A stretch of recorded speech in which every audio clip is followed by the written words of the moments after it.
name is Stephanie Talent from Beautiful.com. We often are asked what to do from our customers when their children are sick, and we have our immune boosters, but we also in our household use raw garlic poultices. So today it's winter time and it's the perfect time of year to learn how to make a garlic poultice. So I'm going to show you how I make a garlic poultice in our home.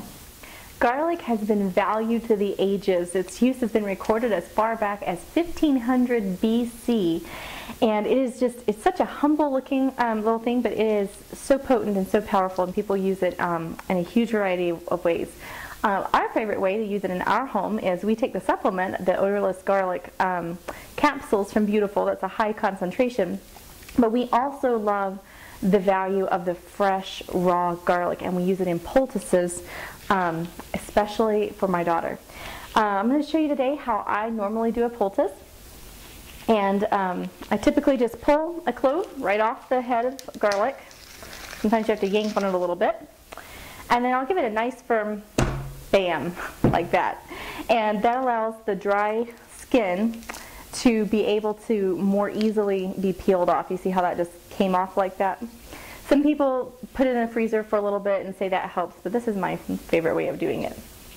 So this little clove, one of the properties in raw garlic that makes it so valuable is allicin. And when the raw clove of garlic is crushed or mushed or pounded or however you choose to do it, certain components of the raw garlic mix together and create this thing called allicin. And it's only, once it's activated with raw garlic, it's only good for about anywhere from 10 to 30 minutes with other factors coming into play. So you want to make sure you work fairly quickly with raw garlic to make sure you have that beneficial allicin. There are other beneficial properties in garlic, but allicin is considered one of the most potent in immune boosting. So once I have my peeled cloves, you can take a mortar and pestle like this and pound it up. And a lot of people like doing that. And it gets nice. You can get it nice and mushy inside. And you can just mush it down.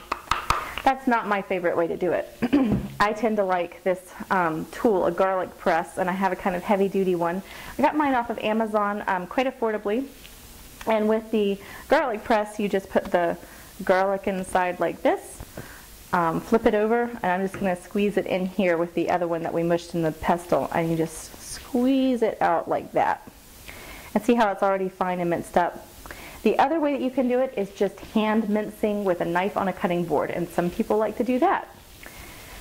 Some people, when they do a garlic poultice, they tell you to use cheesecloth, and that's a really great thing if you have it. I never have any on hand when I need it, so I tend to use my husband's old t-shirts that are getting a little tattered and thin, and I just wash it real well and then cut it up into pieces, and I use the t-shirt, old thin knit t-shirts, cotton t-shirts, as the garlic poultice. The other thing you can use is a paper towel, and I'll show you how I use both.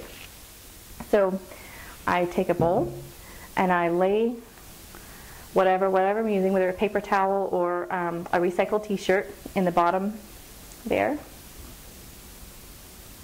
And I just take that garlic that has either been pounded, or then I lay it across the bottom. And you want to kind of get it spread out a little bit, and I'm going to squeeze some more in here so we have a nice even coating. You want it nice and spread out. Something to keep in mind as you're using these poultices is that different batches of garlic have different potencies. And it is possible to get a garlic burn, not from heat, but just from the sheer strength of the garlic coming through the poultice. And you can see here starting to soak through a little bit. So a good idea whenever you're using a poultice is always to check it every couple of minutes to make sure that the skin is not showing any redness or inflammation. So I have this folded up a little bit like a burrito, just all the ends kind of folded in on itself so that the little packet of the garlic is coming through in a single layer with the part that's going to be up against the skin. And you just lay it, I lay it in the bottom of the bowl like that. Take this hot water, now hot, not boiling water. The boiling water will kill some of the very properties that you need. The hot water helps to activate and draw out others. So hot but not boiling, you want it below boiling. Let it sit there like that. For adults and older children, you can put this poultice anywhere they need it. Like if they have a cough or a really bad like chest congestion or infection, you put it right there. If there's an infection on another part of the body, you can put the poultice right where you need it. I've even used these poultices on my daughter when she was very young, a young infant, And what I recommend if you're dealing with someone that young is to put it on the soles of their feet. And you see here, I just lightly squeezed out the excess water, and I waited until it's cool enough. It's very nice and warm and soothing. This would be very soothing for someone who is sick to use. And but when you use it against the soles of the feet. And the soles of the feet is a good place for anybody because there's a lot of receptors there, but also the skin tends to be tougher, so it's harder to burn, and there are a lot of receptors to pick up the garlic and get it in the bloodstream to where it can do its good work.